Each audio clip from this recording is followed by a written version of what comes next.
Hello guys, നമുക്കിത് ചൂണ്ടയിടാൻ പോയാലോ? അതിനു വേണ്ടി നമുക്ക് മൈദാമാവ്, പെല്ലറ്റ് എല്ലാം കൂടി കുഴച്ച് ടൈറ്റാക്കി എടുക്കണം.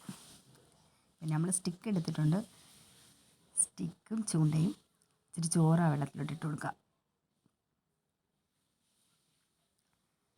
എന്നിട്ട് നമ്മൾ കുഴച്ച് വെച്ചിരുന്ന മാവ് ചെറിയ ചെറിയ ഉരുളകളാക്കി ചൂണ്ടയിലിടാം.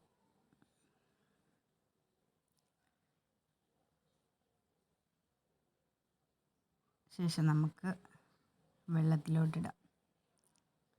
ചെറിയ ചെറിയ മീനൊക്കെ ഉണ്ടായിരുന്നു അതിൽ, നോക്കാം നമുക്ക്.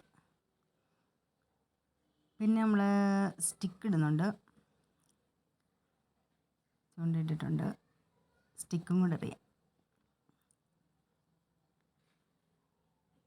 അപ്പോൾ ഇതാ നമ്മുടെ ചൂണ്ടയിലൊരു മീൻ ഇങ്ങനെ കുത്തിയിട്ടുണ്ട്. ഗായ്സ് കണ്ടോ, ഇതൊരു ചെറിയ മീനെ കിട്ടിയിട്ടുണ്ട്. വറ്റ അതിനെ എല്ലാം എടുത്ത് ബക്കറ്റ് ഇട്ടു. അത് കിടന്നിങ്ങനെ പിടയ്ക്കുന്ന കാണാൻ നല്ല രസം.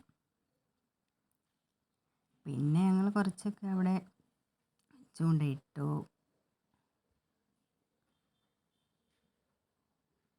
രണ്ട് താറാക്കൂട്ടങ്ങളെ കണ്ടു. അവർ വെള്ളത്തിൽ ഇങ്ങനെ കളിക്കുന്നു. അത്രയേ ഉള്ളൂ ഗൈസ്. വീഡിയോ ഇഷ്ടപ്പെട്ടാൽ ലൈക്ക്, ഷെയർ, സബ്സ്ക്രൈബ് ചെയ്യുക. ടാറ്റാ.